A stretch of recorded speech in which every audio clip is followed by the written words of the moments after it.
जय भीम। अन्ना नहीं, आवाज नहीं आ रहा है। जय भीम,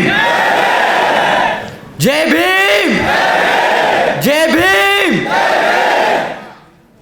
साथियों, सबसे पहले मैं अपने सभी संतों, गुरुओं, महापुरुषों को, जिसमें खासकर महात्मा ज्योतिबा फूले, छत्रपति शाहू जी महाराज, नारायण गुरु, पेरियार रामास्वामी जी, बाबा साहब डॉक्टर भीमराव अंबेडकर जी एवं मान्यवर साहब श्री कांशीराम जी को नमन करता हूँ।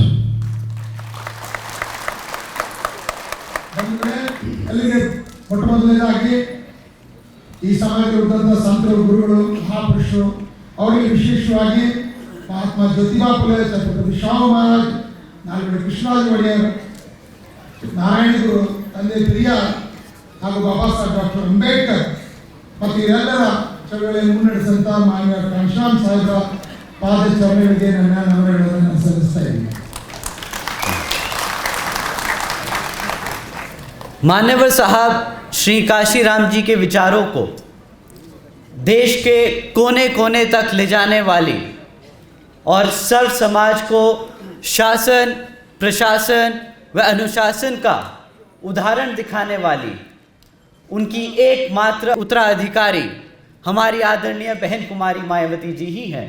मान्य कांशीराम साहेबರ ವಿಚಾರಗಳನ್ನು ದೇಶದ ಮೂಲೆ ಮೂಲೆಗಳಿಗೆ ತಮ್ಮ ಶಾಸನದ ಮೂಲಕ, ಆಡಳಿತದ ಮೂಲಕ, ಸುಧಾರಣೆಗಳ ಮೂಲಕ ಇಡೀ ದೇಶ ತುಂಬ ಹರದಂತ, ತೋರಿಸಿದಂಥ ನಾಯಕಿ ಬಹನ್ ಕುಮಾರಿ ಮಾಯಾವತಿಯವರ ಪಾದಚರಣೆಗಳಿಗೆ ವಂದಿಸ್ತಾ, उत्तर प्रदेश की 4 बार मुख्यमंत्री, लोकसभा व राज्यसभा की कई बार सदस्य रही आदरणीय बहन कुमारी मायावती जी ने बाबा साहब डॉक्टर भीमराव अंबेडकर जी और मान्यवर साहब श्री कांशीराम जी के मिशन के लिए अपना पूरा जीवन समर्पित कर दिया और मुझे गर्व है कि मुझे ऐसे महान नेता के नेतृत्व में काम करने का मौका मिल रहा है।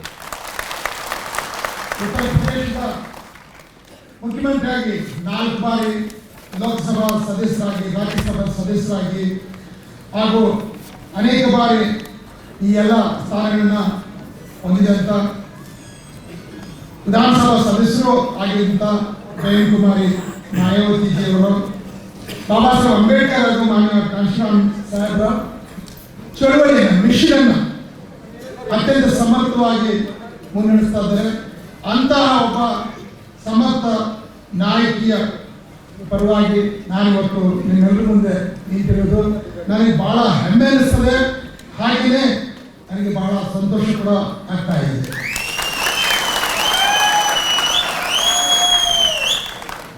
आदरणीय बहन कुमारी मायावती जी का मैं हार्दिक अभिनंदन और आभार व्यक्त करता हूँ। ಇಂಥ ಮಹಾನಾಯಕಿಗೆ ನನ್ನ ಈ ಕೆಲಸಕ್ಕೆ ಆಯ್ಕೆ ಮಾಡಿರುವುದಕ್ಕೆ ನಾನು ಬಹಳ ಆಭಾರಿಯಾಗಿದ್ದೀನಿ ಹಾಗೂ ಧನ್ಯವಾದಗಳು ಅರ್ಪಿಸ್ತೀನಿ.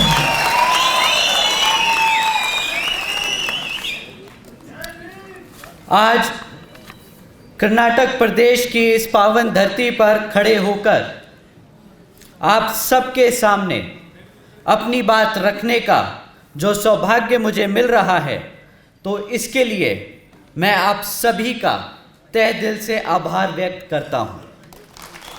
ಕರ್ನಾಟಕ ರಾಜ್ಯದಂತ ಪವಿತ್ರವಾದ ಭೂಮಿಯಲ್ಲಿ ತಮ್ಮೆಲ್ಲರ ಮುಂದೆ ನಿಂತು ನನ್ನ ವಿಚಾರಗಳನ್ನ ನಿಮ್ಮ ಮುಂದೆ ಇಡೋದಕ್ಕೆ ನಾನು ಬಹಳ ಸಂತೋಷ ಪಡ್ತಾ ಇದ್ದೀನಿ. ಆ ಕಾರಣಕ್ಕಾಗಿ ತಮ್ಮೆಲ್ಲರಿಗೂ ಸಹಿತ ನನ್ನ ಧನ್ಯವಾದಗಳನ್ನ ಅರ್ಪಿಸ್ತಾ ಇದ್ದೀನಿ. साथ ही साथ आज यहाँ हम सब के बीच मंच पर मौजूद कर्नाटक स्टेट के इंचार्ज एवं पूर्व राज्यसभा सांसद श्री अशोक सिद्धार्थ जी एवं हमारे युवा साथी श्री नितिन सिंह जी और साथ ही यहाँ हम सब के बीच में मौजूद राज्यसभा सांसद श्री रामजी गौतम जी एवं हमारे युवा साथी दिनेश कुमार गौतम जी का भी मैं धन्यवाद करता हूँ।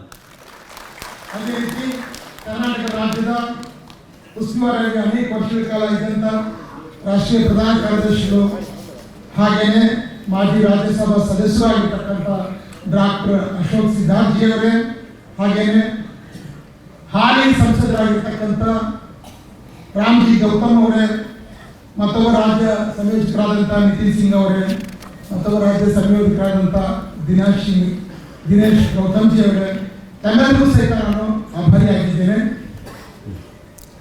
कर्नाटका प्रदेश के अध्यक्ष श्री एम कृष्णमूर्ति जी,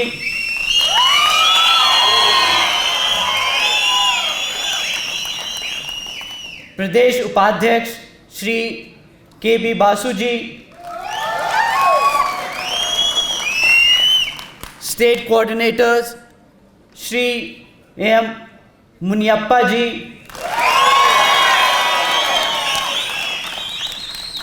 और श्री एम गोपीनाथ जी, और प्रदेश कमेटी के सभी सदस्यगण के साथ साथ यहाँ पर इतनी बड़ी संख्या में मौजूद सभी छोटे बड़े पदाधिकारी एवं हमारी पार्टी के महत्वपूर्ण कार्यकर्ता व समर्थकों का भी मैं तहे दिल से शुक्रिया अदा करता हूँ। ಅದೇ ರೀತಿ ಕರ್ನಾಟಕ ರಾಜ್ಯದ ಅಧ್ಯಕ್ಷರಾಗಿರ್ತಕ್ಕಂಥ ಈ ನಾಯಕ ರಾಜ್ಯಾಧ್ಯಕ್ಷರು ಆಗಿರ್ತಕ್ಕಂಥ ಎನ್ ಕೃಷ್ಣಮೂರ್ತಿ ಅವರೇ, ಉಪಾಧ್ಯಕ್ಷರಾದ ಕೆ ಬಿ ವಾಸು ಅವರೇ, ರಾಜ್ಯ ಸಂಯೋಜಕರಾದಂಥ ಹಿರಿಯರಾದಂಥ ನಾಗಸಂದ್ರ ಮುನಿಯಪ್ಪನವರೇ, ಗೋಪಿನಾಥ್ ಅವರೇ, ಹಾಗೆ ವೇದಿಕೆ ಮೇಲೆ ಇರ್ತಕ್ಕಂಥ ಎಲ್ಲ ರಾಜ್ಯದ ಪದಾಧಿಕಾರಿಗಳೇ, ಜಿಲ್ಲೆ ವಿಧಾನಸಭಾ ಎಲ್ಲ ಕಡೆಯಿಂದ ಬಂದಿರತಕ್ಕಂಥ ಹಿರಿಯ ಕಿರಿಯ ಎಲ್ಲ ಪದಾಧಿಕಾರಿಗಳೇ, ಕಾರ್ಯಕರ್ತರೆ, तमेलू सहित ನಾನು ಹೃತ್ಪೂರ್ವಕವಾದ ಧನ್ಯವಾದಗಳನ್ನು ಅರ್ಪಿಸ್ತಾ ಇದ್ದೀನಿ.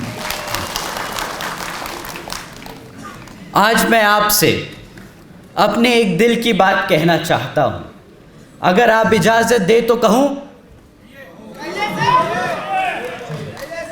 ನನ್ನ ಹೃದಯಾಳದ ಮಾತುಗಳನ್ನ ನಿಮ್ಮ ಮುಂದೆ ಹೇಳ್ತಾ ಇದ್ದೀನಿ, ನಾನು ಹೇಳ್ಬೋದಾ? तो सुनिए, ಹಾಗಾದ್ರೆ ಕೇಳಿಸ್ಕೊಳ್ಳಿ. बाबा साहब के दिखाए रास्ते, मान्यवर साहब के बताए तरीके और बहन जी के बेबाक अंदाज को हमें दिल और दिमाग से अपनाना होगा। ಬಾಬಾ ಸಾಹೇಬ್ ಅಂಬೇಡ್ಕರ್ ತೋರಿಸಿದಂಥ ದಾರಿಯಲ್ಲಿ, ಮಾನ್ಯವಾದ ಕಾಂಶರಾಮ್ ಸಾಹೇಬರು ಹೇಳಿದಂಥ ವಿಧಾನದಲ್ಲಿ, ಬೇಹಿಜವರು ಅದನ್ನ ಸಂಪೂರ್ಣವಾಗಿ ಮುನ್ನಡೆಸಿದ ರೀತಿಯಲ್ಲಿ ನಮ್ಮ ಮನಸ್ಸು ಮತ್ತೆ ಬುದ್ಧಿಪೂರ್ವಕವಾಗಿ ನಾವೀಗ ಮುನ್ನಡೆಯಬೇಕಾಗಿದೆ. मैं पूछता हूं, क्यों घबराते हो तुम? मैं पूछता हूं, क्यों डरते हो तुम?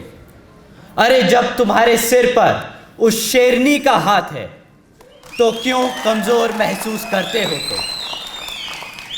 ನಾನು ನಿಮ್ಗೆ ಕೇಳ್ತಾ ಇದ್ದೀನಿ, ಯಾಕೆ ಗಾಬರಿ ಆಗ್ತಾ ಇದ್ದೀನಿ ನಿಮಗೆ? ನಾನು ನಿಮ್ಗೆ ಕೇಳ್ತಾ ಇದ್ದೀನಿ, ಯಾಕೆ ನಿಮಗೆ ಭಯ ಆಗ್ತಾ ಇದೆ? ಮತ್ತೆ ನಾನು ನಿಮ್ಗೆ ಕೇಳ್ತಾ ಇದ್ದೀನಿ, ಆ ಸಿಂಹಿಣಿ ಉಕ್ಕಿನ ಮಹಿಳೆ ಬೇಂಜವರ ಆಶೀರ್ವಾದ ಕೈ ಆಶೀರ್ವಾದ ಮಾಡ್ತಕ್ಕಂಥ ನಿಮ್ಮ ಶಿರದ ಮೇಲೆ, ತಲೆ ಮೇಲೆ ಇರಬೇಕಾದ್ರೆ ನಿಮಗೆ ಯಾಕೆ ಅನಿಸಿಕೆ ಅಂತ ನಾನು ಕೇಳ್ತಾ ಇದ್ದೀನಿ.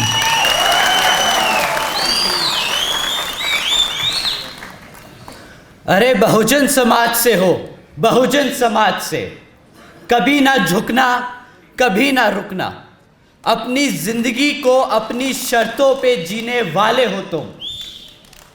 ಬಹುಜನ ಸಮಾಜದ ತಾಕತ್ವಾದ ಜನ ನೀವು ಯಾವ ಕಾರಣಕ್ಕೂ ಸಹಿತ ನಿಲ್ಲಬಾರ್ದು, ಅಂಜಬಾರ್ದು, ಅಳಗಬಾರ್ದು. ಆ ರೀತಿ ನೀವು ಮುನ್ನಡೆಯಬೇಕಾಗಿದೆ.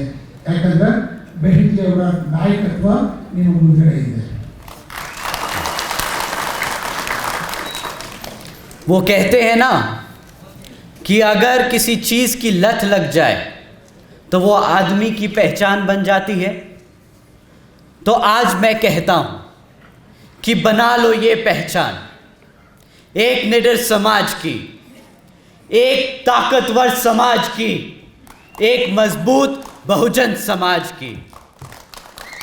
ಯಾವ ಸಮಾಜದಲ್ಲಿ ತನ್ನ ಗುರಿ ಬಗ್ಗೆ ಸ್ಪಷ್ಟತೆ ಇರುತ್ತೋ, ಮುನ್ನಡೆಯೋದ್ರ ಬಗ್ಗೆ ಛಲ ಇರುತ್ತೋ, ಆ ಸಮಾಜ ನಿರ್ಭಯವಾಗಿ ಮುನ್ನಡೆಯುತ್ತೆ. ಬಹುಜನ ಸಮಾಜ ಇವತ್ತು ಬಹಳ ತಾಕತ್ವರ ಸಮಾಜ ಆಗಿದೆ. ಯಾವುದೇ ರೀತಿ ದೌರ್ಬಲ್ಯ ಇರತಕ್ಕಂಥ ಸಮಾಜ ಆಗಿದೆ. ಇಂಥ ಸಮಾಜ ಯಾವತ್ತೂ ಹಿಂಜರಿಬಾರದು. बाबा साहब डॉक्टर भीमराव अंबेडकर जी ने लोकतंत्र की कुछ इस तरह व्याख्या की थी: a form and a method of government whereby revolutionary changes in the economic and social life of the people are brought about without bloodshed. Baba Saheb Ambedkar ಅವರು ಪ್ರಜಾಪ್ರಭುತ್ವದ ಬಗ್ಗೆ, ಲೋಕತಂತ್ರದ ಬಗ್ಗೆ ಒಂದು ನಿರೂಪಣೆ ಕೊಡ್ತಾರೆ. ಒಂದು ಅರ್ಥ ಏನಂತ ಹೇಳಿದ್ದಾರೆ. ಅನೇಕ ಅರ್ಥಗಳು, ಅನೇಕ ರೀತಿಯ ನಿರೂಪಣೆಗಳು ಬೇರೆ ಬೇರೆ ಕಡೆ ಇದೆ. ಆದರೆ ಬಾಬಾ ಸಾಹೇಬ್ ಹೇಳಿರ್ತಕ್ಕಂಥ ಅದರ ಅರ್ಥ ನಿರೂಪಣೆ ಏನಂತ ಹೇಳಿದ್ರೆ, ಪ್ರಜಾಪ್ರಭುತ್ವ ಎಂದರೆ ರಕ್ತಪಾತವಿಲ್ಲದೆ ಸಾಮಾಜಿಕ ಹಾಗೂ ಆರ್ಥಿಕ ಬದಲಾವಣೆ, ಅತ್ಯಂತ ಕ್ರಾಂತಿಕಾರಿ ಬದಲಾವಣೆಯನ್ನು ತರ್ತಕ್ಕಂಥ ಒಂದು ವಿಧಾನ ಹಾಗೂ ಒಂದು ರೂಪ ಆಗಿರುತ್ತದೆ. ಕ್ರಾಂತಿಕಾರಿ ಬದಲಾವಣೆ ಆಗುತ್ತೆ ಅಂದರೆ ರಕ್ತಪಾತ ಇರೋದಿಲ್ಲ, ಕಮ್ಯುನಿಸ್ಟರ ರಕ್ತಪಾತ ಇರೋದಿಲ್ಲ, ಅಥವಾ ಬಿಜೆಪಿಯವರ ಥರ ಅಲ್ಲಿ ದಬ್ಬಾಳಿಕೆ ಇರೋದಿಲ್ಲ. ರಕ್ತಪಾತವಿಲ್ಲದೆ ಹೊಂದಾಣಿಕೆ, ಪ್ರೀತಿ, ಪ್ರೇಮ ಮೂಲಕ ಆಗುತ್ತೆ. ಇದೇ ನಿಜವಾದ ಪ್ರಜಾಪ್ರಭುತ್ವ ಅಂತ ಬಾಬಾ ಸಾಹೇಬ್ ಅಂಬೇಡ್ಕರ್ ಹೇಳಿದ್ದಾರೆ. So let's imagine this version of India. ಇದನ್ನ ನಾವು ಸ್ವಲ್ಪ ಕಲ್ಪನೆ ಮಾಡ್ಕೊಂಡು, ಇದು ಹೆಂಗಿರುತ್ತೆ, ಇಂತಹ ಭಾರತ, ರಕ್ತಪಾತವಿರತಕ್ಕಂಥ ಬದಲಾವಣೆ ತರ್ತಕ್ಕಂಥ ಭಾರತ ಹೇಗಿರುತ್ತೆ, ಸ್ವಲ್ಪ ಕಲ್ಪನೆ ಮಾಡ್ಕೊಳ್ಳಿ. जहाँ पर स्कूल में बच्चों के बीच भेदभाव नहीं होता, ऐसा है बाबा साहब के विचारों का भारत. ಶಾಲೆಗಳಲ್ಲಿ ಮಕ್ಕಳ ಮಧ್ಯೆ, ವಿದ್ಯಾರ್ಥಿಗಳ ಮಧ್ಯೆ, ವಿದ್ಯಾರ್ಥಿ ಮಧ್ಯೆ ಯಾವುದೇ ರೀತಿ ಭೇದ ಭಾವ ಇರೋದಿಲ್ಲ.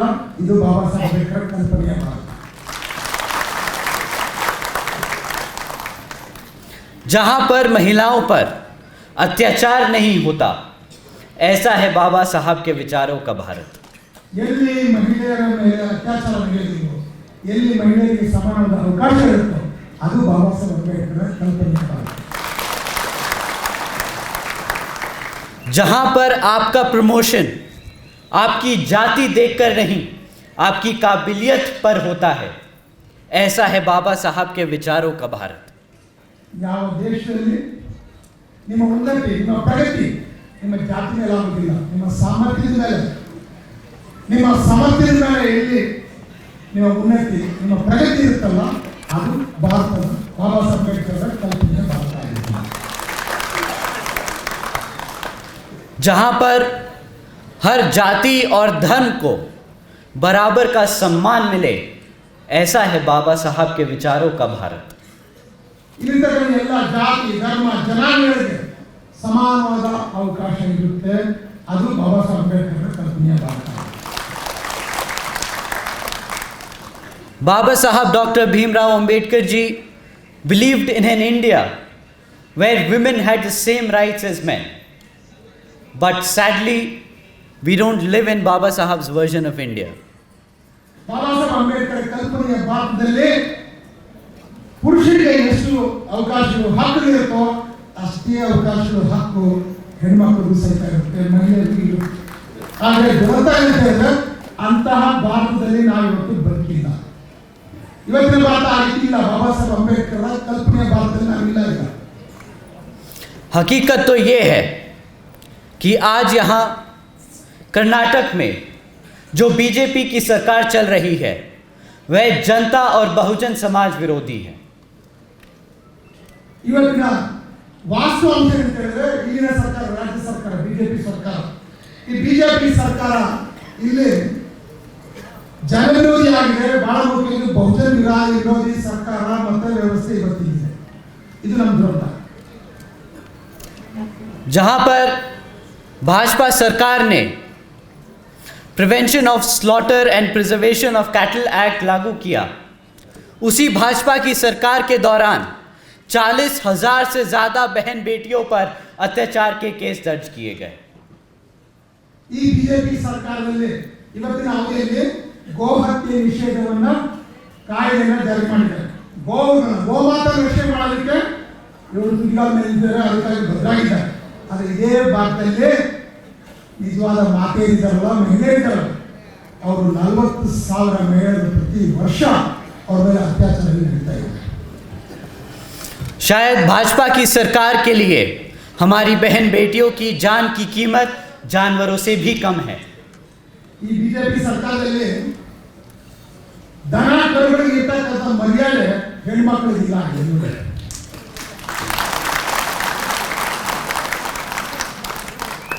जहां पर भाजपा की सरकार ने चुनाव से पहले 25,000 की धनराशि सभी समाज की गरीब बहनों की शादी के लिए देने का वादा किया था, यही वादा चुनाव के बाद सभी समाज की गरीब बहनों से बदलकर सिर्फ हमारे ब्राह्मण समाज की बहनों के लिए कर दिया गया. शायद भाजपा की सरकार के लिए दलित समाज, पिछड़े वर्ग और अल्पसंख्यक समाज की बहनों की शादी में आर्थिक मदद करने की कभी से नियत ही नहीं थी. ಚುನಾವಣೆ ಮೊದಲು ಬಿಜೆಪಿ ಸರ್ಕಾರ ಹೇಳಿತು ಎಲ್ಲ ಹೆಣ್ಮಕ್ಳಿಗೆ ಮದುವೆ ಕಾಲಕ್ಕೆ 25,000 ರೂಪಾಯಿ ಧನ ಸಹಾಯ ನೀಡಿ ಅಂತ ಹೇಳಿ. ಆದರೆ ಚುನಾವಣೆಯ ನಂತರ ಇಲ್ಲಿ ತಗೊಂಡು SC OBCಗಳಾಗಲಿ ಅಲ್ಪಸಂಖ್ಯಾತರಾಗಲಿ ಆ ಹೆಣ್ಮಕ್ಳ ಮದುವೆ ಕಾಲಕ್ಕೆ ಯಾವುದೇ ಧನ ಸಹಾಯ ಬಂದಿಲ್ಲ. ಮಹಿಳೆಯರಿಗೆ ನಾವು ಧನ ಸಹಾಯ ಮಾಡ್ತೀವಿ, ಮದುವೆ ಕಾಲಕ್ಕೆ ಹೇಳಿದಂಥ ಮಾತು ಇಲ್ಲಿರ್ತಕ್ಕಂಥ ಬ್ರಾಹ್ಮಣ ಸಮಾಜದ ನಮ್ಮ ಸಹೋದರಿಯರಿಗೆ ಮಾತ್ರ ಕೊಡ್ತಾ ಇದ್ದಾರೆ. ಅಂದರೆ ಬ್ರಾಹ್ಮಣ ಸಮಾಜನ ಹೊರತುಪಡಿಸಿ ಉಳಿದವರಿಗೆ ಯಾರು ಸಹಿತ ಇವ್ರ ಕಣ್ಣಿಗೆ ಮಹಿಳೆಯರಾಗಿ ಕಾಣಿಸ್ತಾ ಇಲ್ವಾ? जहां पर भाजपा की सरकार ने चुनाव से पहले हमारी गरीब महिलाओं के लिए सैनिटरी नैपकिन्स देने का वादा किया था, उसी भाजपा की सरकार ने चुनाव के बाद हमारी गरीब बहनों को, महिलाओं को एक भी सैनिटरी नैपकिन उपलब्ध नहीं कराया. ಚುನಾವಣೆ ಮುಂದೆ ಹೇಳಿದ್ರು ಇಲ್ಲಿರ್ತಕ್ಕಂಥ ಎಲ್ಲ ಬಡ ಹೆಣ್ಮಕ್ಳಿಗೆ ನಾವು ಅವ್ರ ಮುಟ್ಟಿನ ಕಾಲಕ್ಕೆ ಅಗತ್ಯವಾದಂಥ ನ್ಯಾಪ್ಕಿನ್ಸ್ನ ನಾವು ಉಚಿತವಾಗಿ ಕೊಡ್ತೀವಿ ಅಂತ ಹೇಳಿದ್ರು. ಆದರೆ ಚುನಾವಣೆ ನಂತರ ಒಂದೇ ಒಂದು ನ್ಯಾಪ್ಕಿನ್ ಸಹಿತ ಯಾರಿಗೂ ಕೊಟ್ಟಿಲ್ಲ. शायद भाजपा की सरकार के लिए हमारी गरीब महिलाओं की जिंदगी की कीमत कोई नहीं रह गई है. ಯಾಕೆ ಇಲ್ಲಿರ್ತಕ್ಕಂಥ ನಮ್ಮ ಮಹಿಳೆಯರ ಜೀವನ ಬದುಕು ಅದರ ಬಗ್ಗೆ ಯಾವುದೇ ಮೌಲ್ಯ ಬಿಜೆಪಿ ಸರ್ಕಾರಕ್ಕೆ ಬೆಲೆನೇ ಇಲ್ವಾ? तो साथियों, यहाँ की भाजपा सरकार ना सिर्फ नाकाम रही गरीबों को घर देने में, ना सिर्फ नाकाम रही हमारे बेरोज़गार जनता को रोज़गार देने में, ना सिर्फ नाकाम रही हमारे किसान भाइयों को उनकी फसल का सही दाम दिलाने में, तो मुख्यमंत्री जी जो झूठ और धोखा आपने यहाँ की गरीब जनता को और हमारे बहुजन समाज को दिया है, वह किसी से छिपा नहीं है. ಇಲ್ಲೇ ಇರ್ತಕ್ಕಂಥ ಬಿಜೆಪಿ ಸರ್ಕಾರ ಬಡವರಿಗೆ ಯಾವುದೇ ರೀತಿಯ ಅಭಿವೃದ್ಧಿ ಕಾರ್ಯಕ್ರಮ ಮಾಡೋದ್ರಲ್ಲಿ ಅವರ ಪ್ರಾಮಾಣಿಕತೆ ಇಲ್ಲ. ಹಾಗೆಯೇ ನಿರುದ್ಯೋಗಿಗಳಿಗೆ ಉದ್ಯೋಗ ಕೊಡಬೇಕು ಅಂತಕ್ಕಂಥ ಪ್ರಯತ್ನಿಸೋದು ಪ್ರಾಮಾಣಿಕವಾಗಿ ಯಾವುದೇ ಪ್ರಯತ್ನ ಮಾಡ್ತಾರೆ. ಹಾಗೆಯೇ ಇಲ್ಲಿರ್ತಕ್ಕಂಥ ಕೃಷಿ ಕಾರ್ಮಿಕರಿಗೆ, ರೈತರಿಗೆ ಅವರಿಗೆ ಅಭಿವೃದ್ಧಿ ಪಡಿಸೋದಕ್ಕೆ ಬೇಕಾದ ಯೋಜನೆ ಮಾಡೋದ್ರಲ್ಲಿ ಅದರಲ್ಲೂ ಸಹಿತ ಅವರಿಗೆ ಯಾವ ಪ್ರಾಮಾಣಿಕತೆ ಇಲ್ಲ. साथियों, हमारा बहुजन समाज जो मुख्यमंत्री के साथ साथ प्रधानमंत्री बनाने की ताकत रखता है, उसी समाज का शोषण किया जाता है. और यह अकेले कर्नाटक स्टेट का हाल नहीं, बल्कि हर एक प्रदेश का हाल है जहां पर मानववादी सोच रखने वाली सरकारें चल रही हैं. ಎಲ್ಲೆಲ್ಲ ಮನುವಾದಿ ಚಿಂತನೆ ಇರತಕ್ಕಂಥ ಸರ್ಕಾರ ಆಯಿತು. ಆ ಸರ್ಕಾರ ಮಾಡ್ತಕ್ಕಂಥ ಕೆಲಸ ಏನಪ್ಪ ಅಂತಂದ್ರೆ, ಯಾವ ಸಮಾಜಕ್ಕೆ ಮುಖ್ಯಮಂತ್ರಿಗಳನ್ನ ಮಾಡ್ತಕ್ಕಂಥ ತಾಕತ್ತಿದೆಯೋ, ಪ್ರಧಾನಮಂತ್ರಿಗಳನ್ನ ಮಾಡ್ತಕ್ಕಂಥ ತಾಕತ್ತಿದೆಯೋ, ಆ ಸಮಾಜಕ್ಕೆ ಅತ್ಯಂತ ಅನ್ಯಾಯ ಶೋಷಣೆಗಳನ್ನ ಮಾಡ್ತಾ ಇದೆ. ಇದು ಕೇವಲ ಕರ್ನಾಟಕ ಮಾತ್ರ ಸೀಮಿತ ಅಲ್ಲ, ಇಡೀ ಇಂಡಿಯಾ ಪೂರ್ತಿ ಈ ಸ್ಥಿತಿ ಇದೆ. और साथियों, यही फितरत है कांग्रेस की, धोखा देना, कमजोरों पर अत्याचार करना और बहुजन समाज को हमेशा दबा कर रखना। ಇದು ಕೇವಲ ಬಿಜೆಪಿ ಸರ್ಕಾರ ಮಾತ್ರ ಮಾಡ್ತಾ ತಿಳ್ಕೊಬೇಡಿ. ಇದಕ್ಕೆ ಮೊದಲಿದ್ದಂತ ಕಾಂಗ್ರೆಸ್ ಇದೇ ಕೆಲಸನೇ ಮಾಡಿದ್ರು. ಎಲ್ಲೆಲ್ಲೆಲ್ಲ ದುರ್ಬಲಿದ್ದಾರ ಅವ್ರ ಮೇಲೆ ಶೋಷಣೆಗಳಾಗಿದೆ, ಅತ್ಯಾಚಾರಗಳಾಗಿದೆ. ಅವ್ರು ಏನ್ ಮಾಡಿದ್ದಾರೆ ಅದರ ಒಂದು ಮುಂದುವರಿಕೆನೇ ಬಿಜೆಪಿ ಸರ್ಕಾರ ಮಾಡ್ತಾ ಇದೆ. साथियों, इसी तरह है केंद्र की भाजपा सरकार। कुछ लोग मन की बात सुनाकर ले गए वोट आपका, और अब जब जनता परेशान और बेहाल है तो मन की बात सुनाकर बोलते हैं, अरे हम तो फकीर आदमी हैं, झोला उठाकर चल पड़ेंगे। ಇಲ್ಲಿ ಕೆಲವು ನಾಯಕರು ಹೇಳ್ತಾರೆ, ನಾವು ಮನ್ ಕಿ ಬಾತ್ ಮನಸ್ಸಲ್ಲಿ ನಾನು ಹೇಳ್ತಾ ಇದ್ದೀನಿ. ಆ ಮನ್ ಕಿ ಬಾತ್ ಅವ್ರ ಮಾತನ್ನ ಕೇಳ್ಕೊಂಡು ನಾವೇ ಮೂರ್ಖ ಆಗ್ತಾ ಇದ್ದೀವಿ ಅಂದ್ರೆ ನಮಗೆ ಚಿಕ್ಕದ ಬೆಳೀತಾ ಇದೆ, ನಾವು ಕರೀತಿದ್ದೀವಿ, ಸುಮ್ಮನೆ ಜೋಡಿಗೆಲ್ಲ ಬದುಕರಾಯ್ತು ಅಂತ ನಾವು ಯೋಚನೆ ಮಾಡ್ತಾ ಇದ್ದೀವಿ. ನಮ್ಮ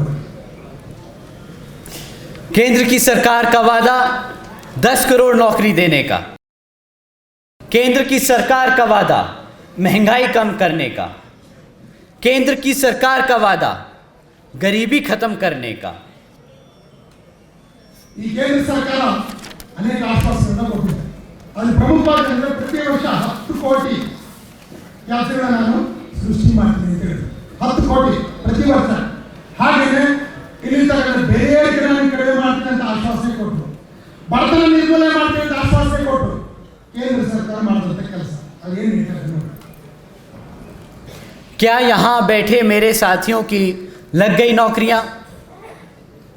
ಇಲ್ಲಿ ಕೂತಿರ್ತಕ್ಕಂಥ ನಿಮಗೆ ಇದೆಲ್ಲ ಆಗಿದೆ ಅಂತ ಅನಿಸ್ತಾ ಇದೆಯಾ? ಅನಿಸ್ತಾ ಇದೆಯಾ? क्या आप लोगों के लिए हो गई महंगाई कम? महंगाई ಬೆಲೆ ಕಡಿಮೆ ಆಗಿದೆ ಇವತ್ತು? क्या आप लोगों की बढ़ी आमदनी? साथियों, जो 10 करोड़ नौकरी देने का वादा किया था, 10 करोड़ तो दूर, 5 करोड़ लगी हुई मैन्युफैक्चरिंग सेक्टर में वो नौकरियां भी आज घटकर सिर्फ 2.5 करोड़ रह गई हैं। 10 ಕೋಟಿ ನೌಕರಿ ಕೊಡ್ತೀನಿ ಅಂತ ಹೇಳಿದವರು 10 ಕೋಟಿ ಬೇಡ, 5 ಕೋಟಿ ಕೊಡ್ತಾರೆ ಅಂತ ಅದಲ್ಲ. ಇರ್ತಕ್ಕಂಥ ಉದ್ಯೋಗಗಳಲ್ಲಿ 2.5 ಕೋಟಿ ಕಡಿಮೆ ಆಗಿ ಒಂದು ಕೂತಿದೆ, ಬರೀ 2.5 ಕೋಟಿ ಮಾತ್ರ ಇದೆ. ಹೆಚ್ಚು ಕಡಿಮೆ ಹೊತ್ತು 3-4 ಕೋಟಿ ಉದ್ಯೋಗಗಳು ಕಡಿತಾ ಇದೆ, ನೌಕರಿಗಳು ಕಳ್ಕೊಂಡಿದ್ದಾರೆ. ಇದು ಸಾಧ್ಯ. जो महंगाई का ढिंडोरा पीट रहे थे 2014 में, और हम सबको एहसास दिलाने निकले थे कि 50 रुपए का पेट्रोल बहुत महंगा हो गया है, इनसे कोई आज पूछे, क्यों भाई 100 रुपए का पेट्रोल अब महंगा नहीं लग रहा आपको? ಈಗ ಬೆಲೆ ಕಾಣ್ತಾ ಇದೆ. ಬಿಜೆಪಿ ವಿರೋಧ ಪಕ್ಷ ಕೂತ್ಕೊಂಡು ಕೆಲಸ ಮಾಡ್ತಾರೆ. 50 ರೂಪಾಯಿ ಪೆಟ್ರೋಲ್ ಅಂತ ತಕ್ಷಣ ಮೀಟರ್ಗೆ ಬೆಲೆ ಪೆಟ್ರೋಲ್ ಬೆಲೆ ಅಂತ ಬೊಂಬಾ ಮಾಡ್ತಾರೆ. ಅದು ಇವತ್ತು ಪೆಟ್ರೋಲ್ ಬೆಲೆ 100 ರೂಪಾಯಿ ದಾಟಿದೆ. 100 ರೂಪಾಯಿ ಆಗೋದು ಬೆಲೆ ಏರಿಕೆ ಅಂತ ಅನಿಸ್ತಾ ಇಲ್ವಾ? ಬಿಸಿ ಮುಟ್ತಾ ಇಲ್ವಾ? ಈ ದೊಡ್ಡದಾಗಿ ಇಲ್ಲಿನ ಅನ್ಯಾಯ ಆಗಿದೆ, ಪೆಟ್ರೋಲ್ ಬೆಲೆ ಏರಿದೆ ಅಂತ ಅನಿಸ್ತಾರ ನಿಮಗೆ? ಅನಿಸ್ತಾರ ಇಲ್ವಾ? जो गरीबी खत्म करने निकले थे, आज नोटबंदी जैसे काम करके शायद गरीब को ही खत्म कर चुके हैं। 2014 में 2 करोड़ 70 लाख लोग जो गरीबी रेखा से नीचे थे, आज उनकी संख्या बढ़कर 13 करोड़ से ज़्यादा हो चुकी है। क्या ऐसे ही बनेगा भारत 5 ट्रिलियन डॉलर की इकॉनमी? शायद भाजपा का वादा केवल तोड़ने के लिए ही करती है।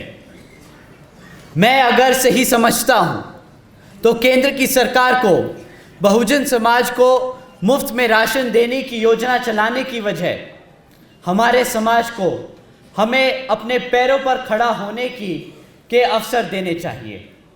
ನಮ್ಮ ಸಮಾಜ ತನ್ನ ಕಾಲದಲ್ಲಿ ತಾನು ನಿಂತ್ಕೊಳ್ಳೋದಕ್ಕೆ, ಬಡತನ ಮುಕ್ತವಾಗಿ ಬದುಕೋದಕ್ಕೆ ಈ ಸಮಯದಲ್ಲಿ ಈಗ ಬಿಜೆಪಿ ಸರ್ಕಾರ ವಾದ ಮಾಡ್ತು. ನಾನು ಬಡತನ ನಿರ್ಮೂಲನೆ ಮಾಡ್ತೀನಿ, ಬಡವರು ತಮ್ಮ ಕಾಲ ಮೇಲೆ ತಾವು ನಿಂತ್ಕೊಳ್ಳೋದು ಮಾಡ್ತೀನಿ ಅಂತೇಳಿ. ಆದರೆ ಇದು ತನಕ ಕೆಲಸ ಆಗಿದೆ. तो साथियों, मैं आपसे आखिरी बार पूछता हूं, क्या यही अच्छे दिन का वादा किया था आपसे भाजपा की सरकार ने? ಈಗ ಇವರು ಬಡತನ ರೇಖೆ ಕೆಳಗೆ 2014ರಲ್ಲಿ ಬಡತನ ರೇಖೆ ಕೆಳಗೆ 2,70,00,000 ಜನ ಇದ್ರು. ಅದು ಇವತ್ತು ಬೆಳೀತಾ ಬೆಳೀತಾ 13 ಕೋಟಿ ಜನ ಬಡತನ ರೇಖೆಗಿಂತ ಕೆಳಗೆ ಇದ್ದಾರೆ. ನಾನು ಇವ್ರನ್ನ ಕೇಳ್ತಾ ಇದ್ದೀನಿ, ಇದೇನೋ ಅಚ್ಚೇ ದಿನ ಅಂದ್ರೆ ಇದೇನಾ? ನೀವು ಹೇಳಿದ್ರಲ್ಲ ನಮ್ಗೆ ಅಧಿಕಾರ ಬಂದಾಗ ಅಚ್ಚೇ ದಿನ ಬರುತ್ತೆ ಅಂತ ಹೇಳಿದ್ರಲ್ಲ, ಇದ್ರ ಹೆಸರು ಅಚ್ಚೇ ದಿನ ಅಂತ ನಾವು ಕೇಳ್ತಾ ಇದ್ದೀನಿ. आज हम भाजपा, कांग्रेस और कर्नाटक के मुख्यमंत्री जी को मन की बात नहीं, एक काम की बात सुनाना चाहेंगे कि एक लीडर होता कैसा है, एक मुख्यमंत्री होता कैसा है और एक प्रधानमंत्री को होना कैसा चाहिए. ನಮಗೆ ನಿಮ್ಮ ಮನ್ ಕಿ ಬಾತ್ ಬೇಕಾಗಿಲ್ಲ, ಮನಸ್ಸಿನ ಮಾತು ನಮ್ಗೆ ಬೇಕಾಗಿಲ್ಲ, ಕೆಲಸದ ಮಾತು ಬೇಕಾಗಿದೆ. ನಮಗೆ ಮನ್ ಕಿ ಬಾತ್ ಬೇಕಾಗಿಲ್ಲ, ಕಾಮ್ ಕಿ ಬಾತ್. ಈ ಮನಸ್ಸಲ್ಲಿ ಹೇಳ್ತಕ್ಕಂಥ ಮಾತು ಕೇಳೋ ಅವಶ್ಯಕತೆ ಇಲ್ಲ, ಕೆಲಸ ಮಾಡಿ ತೋರಿಸು, ಆ ಮಾತು ನಮ್ಗೆ ಬೇಕಾಗಿದೆ. ನಾವು ಇವತ್ತು ಡಿಮ್ಯಾಂಡ್ ಮಾಡ್ತಾ ಇದ್ದೀವಿ, ನಾವು ಹಕ್ಕಿನ ಕೇಳ್ತಾ ಇದ್ದೀವಿ. ಒಬ್ಬ ನಾಯಕ ಹೇಗಿರ್ಬೇಕು, ಒಬ್ಬ ಮುಖ್ಯಮಂತ್ರಿ ಹೇಗಿರ್ಬೇಕು, ಒಬ್ಬ ಪ್ರಧಾನಮಂತ್ರಿ ಹೇಗಿರ್ಬೇಕು ಗೊತ್ತಾ? बहन जी ने कानून व्यवस्था के साथ साथ राज्य की सामाजिक व्यवस्था के लिए भी अनेकों कार्य किए.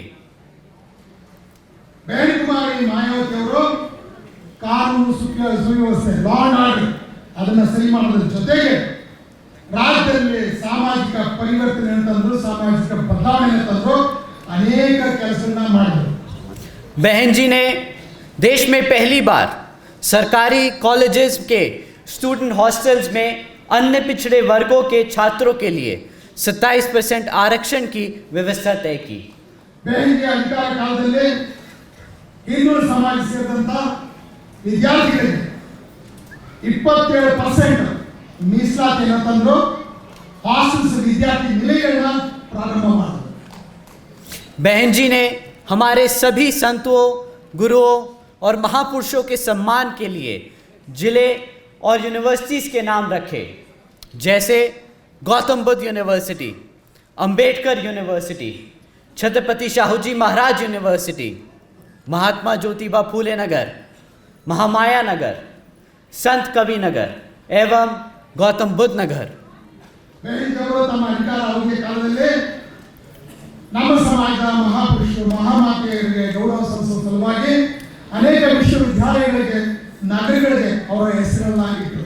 ಏನಪ್ಪ ಅಂದ್ರೆ ಇಲ್ಲೇ ಉದಾಹರಣೆಗೆ ಇಲ್ಲಿ ಗೌತಮ್ ಬುದ್ಧ ಯೂನಿವರ್ಸಿಟಿ, ಅಂಬೇಡ್ಕರ್ ಯೂನಿವರ್ಸಿಟಿ, ಹಾಗೆಯೇ ಛತ್ರಪತಿ ಶಾಹು ಮಹಾರಾಜ್ ಯೂನಿವರ್ಸಿಟಿ, ಮಹಾತ್ಮ ಜ್ಯೋತಿಬಾ ಫುಲೆ ನಗರ, ಮಹಾಮಾಯ ನಗರ, ಸಂತಕವಿ ನಗರ, ಈ ಥರ ಅನೇಕ ನಗರಗಳಿಗೆ ನಮ್ಮ ಮಹಾಪುರುಷರ ಹೆಸರನ್ನ ಇಟ್ಟರು. ಯೂನಿವರ್ಸಿಟಿಗೆ ನಮ್ಮ महापुरुषों संतर हेसरನ್ನ इट्टರು. बहन जी ने सावित्रीबाई फूले बालिका शिक्षा योजना के तहत 7 लाख से ज़्यादा बच्चियों को 12वीं तक की शिक्षा प्राप्त करने हेतु 600 करोड़ से ज़्यादा की लागत इन बच्चियों को अपने पैरों पर खड़ा कर एक उज्जवल भविष्य देने के लिए खर्ची. माता ಸಾವಿತ್ರಿಬಾಯಿ ಬಾಲಿಕಾ ಶಿಕ್ಷಾ ಯೋಜನೆ ಅಡಿಯಲ್ಲಿ 7 ಲಕ್ಷಕ್ಕಿಂತ ಹೆಚ್ಚಿನ ಹೆಣ್ಣುಮಕ್ಕಳಿಗೆ 12ನೇ ತರಗತಿ ತನಕ ವಿದ್ಯಾ ಪಡೆಯಲಿಕ್ಕೆ, ಶಿಕ್ಷಣ ಪಡೆಯಲಿಕ್ಕೆ ಅವಕಾಶ ಮಾಡಿಕೊಟ್ರು. ಹಾಗೆಯೇ 6 ಕೋಟಿಗಿಂತ ಹೆಚ್ಚಿನ ಹೆಣ್ಣುಮಕ್ಕಳಿಗೆ ಅವರು ತಮ್ಮ ಕಾಲ ಮೇಲೆ ತಾವು ನಿಂತ್ಕೊಳ್ಳೋದಕ್ಕೆ ಬೇಕಾದಂಥ ಒಂದು ಉಜ್ವಲ ಭವಿಷ್ಯವನ್ನು ನಿರ್ಮಾಣ ಮಾಡಿದ್ರು. बहन जी ने महामाया गरीब बालिका आशीर्वाद योजना के तहत 3,25,000 बच्चियों को 1-1 लाख रुपए सीधा उनके बैंक खातों में देने का काम किया. आदरणीय बहन जी ने इस योजना के तहत 3,250 करोड़ रुपए से ज़्यादा सीधा बच्चियों के बैंक खातों में भेजे.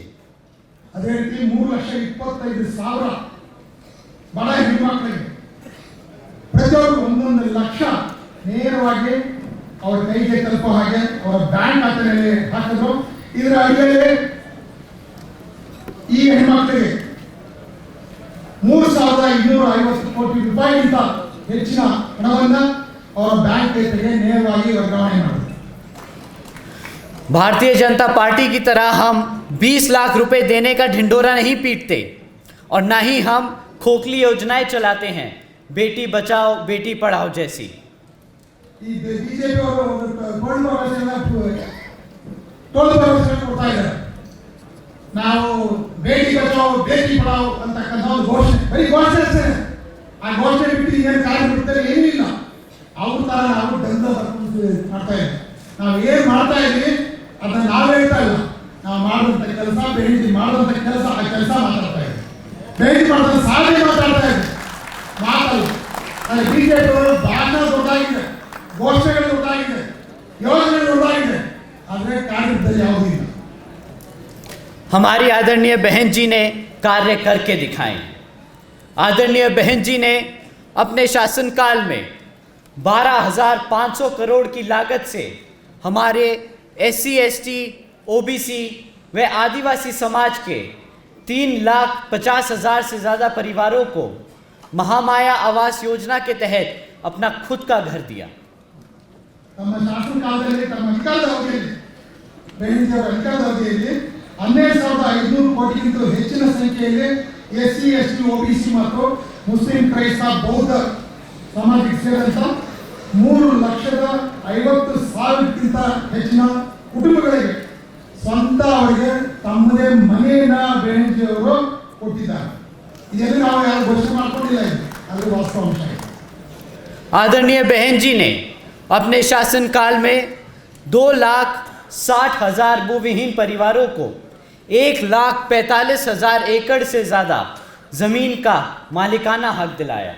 ಇದು ನಾವು ಅನೇಕ ಸರ್ತಿ ನಿಮಗೆ ಭಾಷಣದಲ್ಲಿ ಹೇಳ್ತೀವಿ, ನಿಮಗೆ ಗೊತ್ತಿದೆ. ತಮ್ಮ ಅಧಿಕಾರ ಅವಧಿಯಲ್ಲಿ 2,60,000 ಭೂಹೀನ ರೈತ ಕುಟುಂಬಗಳಿಗೆ ಬೆಂಗಳೂರು 1,25,000 ಎಕರೆ ಜಮೀನನ್ನ ಮುಫತ್ತಾಗಿ ಉಚಿತವಾಗಿ ಅವರಿಗೆ ಕೊಟ್ಟಿದ್ದಾರೆ. ಅವರು ಹೊರದಾಣಿಕೆ ಕೊಟ್ಟಿದ್ದಾರೆ. ಇದು ಇಡೀ ಇಂಡಿಯಾದಲ್ಲಿ ಯಾವತ್ತೂ ನಡೆದಿರತಕ್ಕಂಥ ಒಂದು ಚರಿತ್ರೆ ಇತಿಹಾಸ ಇದೆ. साथ ही साथ आदरणीय बहन कुमारी मायावती जी ने अपने शासनकाल में 1 लाख से अधिक सफाई कर्मचारियों की भर्ती की। और ಶಾಸನಕಾಲದಲ್ಲಿ 1 ಲಕ್ಷಕ್ಕಿಂತ ಹೆಚ್ಚಿನ ಪೌರ ಕಾರ್ಮಿಕರಿಗೆ ಅವರು ಅವರ ಉದ್ಯೋಗವನ್ನ, ಅವರ ಹುದ್ದೆಯನ್ನ ಅದನ್ನ ಪರ್ಮನೆಂಟ್ ಮಾಡಿದ್ದಾರೆ. 2 लाख से अधिक जवानों को पुलिस फोर्स में भर्ती किया गया। 2 ಲಕ್ಷಕ್ಕಿಂತ ಹೆಚ್ಚಿನ ಯುವಕರನ್ನ ಪೊಲೀಸ್ ನೌಕರಿಗೆ ಅವರಿಗೆ ಭರ್ತಿ ಮಾಡಿದ್ದಾರೆ. ಪೊಲೀಸ್ ನೌಕರಿಗೆ ಭರ್ತಿ 2 ಲಕ್ಷಕ್ಕಿಂತ ಹೆಚ್ಚಿನ ಯುವಕರು. 90,000 से ज़्यादा शिक्षकों को सरकारी नौकरी दी। 90 ಲಕ್ಷಕ್ಕಿಂತ ಹೆಚ್ಚಿನ 90,000ಕ್ಕಿಂತ ಹೆಚ್ಚಿನ ಶಿಕ್ಷಕರನ್ನ ಸರ್ಕಾರಿ ಶಾಲೆಗಳಿಗೆ ನೇಮಕ ಮಾಡಿದ್ದಾರೆ. और साथियों, आपको जानकर हैरानी होगी कि ये रोज़गार के मौके तब दिए गए जब पूरी दुनिया मंदी के दौर से गुजर रही थी। ಇದು ಯಾವತ್ತೂ ಸಹಿತ ಹಿಂದಿನ ಯಾವ ಕಾಲದಲ್ಲೂ ಸಹಿತ ನಡೆದಿರತಕ್ಕಂಥ ಒಂದು ಮಹತ್ವಪೂರ್ಣವಾದ ಒಂದು ಸಾಧನೆ ಇದೆ. ಬಹಳ ಮುಖ್ಯವಾಗಿ ನೌಕರಿ ಕೊಟ್ಟಿರ್ತಕ್ಕಂಥ ಬೆಂಗಳೂರು ಈ ಸಾಧನೆ ಇದೆಲ್ಲ, ಇದಕ್ಕೆ ಸರಿಸಾಟಿ ಈ ಚರಿತ್ರೆಯಲ್ಲಿ ಯಾವುದೇ ಸರ್ಕಾರದಲ್ಲಿ ನೋಡಲಿಕ್ಕೆ ಸಾಧ್ಯ ಇಲ್ಲ. साथियों, एक तरफ लोगों को नौकरियों से निकाला जा रहा था और दूसरी तरफ बहन कुमारी मायावती जी लोगों को लाइन से लगाकर नौकरियां दे रही थी। ನಾವು ನೋಡ್ತಾ ಇದ್ದೀವಿ, ಅದು ಬಿಜೆಪಿ ಆಗಲಿ ಕಾಂಗ್ರೆಸ್ ಆಗಲಿ, ಅವ್ರ ಸಾಧನೆ ಏನಪ್ಪ ಅಂದ್ರೆ ಒಂದು ಕಡೆಯಿಂದ ನೌಕರಿಗಳಲ್ಲಿರೋರನ್ನ ಹೊರಗೆ ಹಾಕೋದು, ನಿರುದ್ಯೋಗಿಗಳನ್ನ ಹೆಚ್ಚು ಮಾಡೋದು, ಇದು ಒಂದು ಕಡೆ ನಡೀತಾ ಇದೆ. ಆದರೆ ಈ ಶಾಸನಕಾಲದಲ್ಲಿ ಸಾಲಾಗಿ ಸರದಿ ನಿಲ್ಲಿಸಿ ಎಲ್ಲರೂ ನೌಕರಿ ಕೊಟ್ಟಿರ್ತಕ್ಕಂಥ ಮಹತ್ವದ ಒಂದು ಸಾಧನೆಯನ್ನು ಮಾಡಿದ್ದಾರೆ. साथियों, यही है असल मायने में सर्जन हिताय व सर्जन सुखाय की नीति। ನಿಜವಾಗಿ ಸರ್ವಜನ ಹಿತಾಯ ಸರ್ವಜನ ಸುಖಾಯ ಅಂದ್ರೆ ಏನಪ್ಪಾ ಅಂತ ಹೇಳಿದ್ರೆ ಅದು ಬೆಹೆಂದಿ ತಮ್ಮ ಶಾಸನಕಾಲದಲ್ಲಿ ಅಧಿಕಾರ ಅವಧಿಯಲ್ಲಿ ಮಾಡಿದ ಸಾಧನೆ, ಅದು ನಿಜವಾದ ಸರ್ವಜನ ಹಿತಾಯ ಸರ್ವಜನ ಸುಖಾಯ. आज मैं और मेरे जैसे लाखों करोड़ों बहुजन समाज के नौजवान अपना सिर उठाकर एक इज़्ज़तदार ज़िंदगी जी सकते हैं तो वो सिर्फ़ और सिर्फ हमारी आदरणीय बहन कुमारी मायावती जी की वजह से ही है। ನನ್ನಂತ ಲಕ್ಷಗಟ್ಟಲೆ ಇರ್ತಕ್ಕಂಥ ಯುವಕರು ಇವತ್ತು ತಲೆ ಎತ್ತಿ ಬದುಕಬೇಕಾದ್ರೆ ಅದಕ್ಕೆ ಬೆಹೆನ್ಜಿ ಅಂತ ಒಂದು ಶಾಸನ ನಾವು ತರಬೇಕಾಗಿದೆ। मैं आज यहाँ अपना सिर झुकाकर अपने दिल पर हाथ रखकर बहन जी का शुक्रिया अदा करता हूँ। आप हैं तो हम हैं। ಈಗ ನಾನು ತಮ್ಮೆಲ್ಲರ ಮುಂದೆ ನನ್ನ ಎದೆ ಮೇಲೆ ಕೈ ಇಟ್ಕೊಂಡು ತಲೆ ಬಗ್ಗಿಸಿ ಬೆಹೆನ್ಜಿ ಹೇಳ್ತಾ ಇದ್ದೀನಿ, ನೀನು ಇರೋದ್ರಿಂದ ಇವತ್ತು ನಾನು ಇದ್ದೀನಿ ಅಂತ ಹೇಳಿ। तो साथियों, आप और हम सब एकजुट होकर समाज के हर एक व्यक्ति को बसपा से जोड़ने का काम करेंगे और आने वाले विधानसभा आम चुनाव में बता देंगे। ಇವತ್ತು ನನ್ನೊಟ್ಟಿಗೆ ನೀವು ನಿಮ್ಮೊಟ್ಟಿಗೆ ನಾನು ಕೂಡಿ ಸಮಾಜದ ಪ್ರತಿಯೊಬ್ಬ ವ್ಯಕ್ತಿಯನ್ನು ಸಹಿತ ಬಹುಜನ ಸಮಾಜ ಪಾರ್ಟಿಯನ್ನು ಸದಸ್ಯರನ್ನಾಗಿ ಮಾಡಬೇಕಾಗಿದೆ। ಹಾಗೆ ಮುಂಬರುವ ಚುನಾವಣೆಯಲ್ಲಿ ನಾವು ನಮ್ಮ ಫಲಿತಾಂಶವನ್ನು ನಮ್ಮ ಗೆಲುವನ್ನು ನಾವು ತೋರಿಸಬೇಕಾಗಿದೆ। ಇದು ನಾವು ಮಾಡಬೇಕಾದ ಕೆಲಸ ಆಗಿದೆ कि हम आ रहे हैं हर उस एक चीज़ के लिए जो इस संविधान में हमारे समाज के लिए हमारे गुरु देकर गए हैं, बाबा साहब डॉक्टर भीमराव अंबेडकर जी। ನಾವು ಬರ್ತಾ ಇದ್ದೀವಿ, ನಾವು ನಿಮ್ಮಂತೆ ಬರ್ತಾ ಇದ್ದೀವಿ। ಬಾಬಾ ಸಾಹೇಬ್ ಅಂಬೇಡ್ಕರ್ ಸಂವಿಧಾನದಲ್ಲಿ ನಮಗೆ ಕೊಟ್ಟಿರ್ತಕ್ಕಂಥ ಹಕ್ಕು ಅಧಿಕಾರಗಳನ್ನು ಸಾಕಾರಗೊಳಿಸೋದಕ್ಕೆ ಬಹುಜನ ಸಮಾಜ ಪಾರ್ಟಿ ಸೈನಿಕರಾಗಿ ನಾವು ಬರ್ತಾ ಇದ್ದೀವಿ ಅಂತ ಹೇಳಿ ನಮ್ಮ ಸಮಾಜ ಮಾಡಿಕೊಳ್ಬೇಕು। और साथियों, यही होगा सही मायने में कर्नाटक स्टेट की बीजेपी सरकार को मुंह तोड़ जवाब। ಇದು ಇವತ್ತಿನ ಬಿಜೆಪಿ ಸರ್ಕಾರಕ್ಕೆ ನಾವು ಕೊಡ್ತಕ್ಕಂಥ ಸೂಕ್ತ ಜವಾಬಾಗಿರ್ತದೆ। ಬರೀ ಮಾತಿಲ್ಲಲ್ಲ, ಕಾರ್ಯ ಮೂಲಕ ಬಿಜೆಪಿ ನಾವು ತೋರಿಸಬೇಕಾಗಿದೆ। ಮುಂಬರುವ ಚುನಾವಣೆಯಲ್ಲಿ ನಮ್ಮ ಸಾಧನೆಯನ್ನು ನಮ್ಮ ಬಲವನ್ನು ನಾವು ತೋರಿಸಬೇಕಾಗಿದೆ। अंत में मैं यहाँ मौजूद सभी माताओं बहनों का जो इतनी दूर से चलकर हम सबको आज यहाँ सुनने आए हैं, तो आप सभी का मैं तहे दिल से धन्यवाद करता हूँ। ಈ ದಿನ 106 ಕಿಲೋಮೀಟರ್ ದೂರದಿಂದ ಈ ಸಭೆಗೆ ಬಂದಿರತಕ್ಕಂಥ ನನ್ನ ಮಾತುಗಳನ್ನು ಕೇಳತಕ್ಕಂಥ ಒಂಚೂರು ತಮ್ಮ ಜಾಗವನ್ನು ಬಿಡದೆ ಅಲ್ಲಾಡದೆ ನಿಶಬ್ದವಾಗಿ ಏಕಾಗ್ರತೆಯಿಂದ ಕೇಳ್ತಾ ಇರ್ತಕ್ಕಂಥ ನನ್ನ ಪ್ರೀತಿಯ ನಲ್ಮೆಯ ತಾಯಿ ತಂದೆಯರು, ಅಕ್ಕ ತಂಗಿಯರು, ನಿಮ್ಮೆಲ್ಲರಿಗೂ ನಾನು ಬಹಳ ಹೃತ್ಪೂರ್ವಕವಾಗಿ ನನ್ನ ಧನ್ಯವಾದಗಳನ್ನು ವಂದನೆಗಳನ್ನು साथ ही साथ हमारे सभी बड़े और जवान बीवीएफ के जवान साथियों, आप सभी का भी मैं तहे दिल से धन्यवाद करता हूँ। ಅದೇ ರೀತಿ ನೊಟ್ಟಿಗೆ ಬಿವಿಎಫ್ ಸಮಾಜವನ್ನು ಧರಿಸಿ ನಿಂತಿರ್ತಕ್ಕಂಥ ನನ್ನ ಪ್ರೀತಿಯ ಯುವ ಮಿತ್ರರೇ, ನಿಮಗೂ ಸಹಿತ ಹೃತ್ಪೂರ್ವಕವಾದ ಧನ್ಯವಾದಗಳನ್ನು ನಾನು ಅರ್ಪಿಸ್ತಾ ಇದ್ದೀನಿ। जय भीम, जय भारत, जय बहन जी। जय भीम, जय भारत, जय बहन। जय DSP, जय DSP, जय DSP, जय DSP, जय DSP, जय DSP, जय DSP।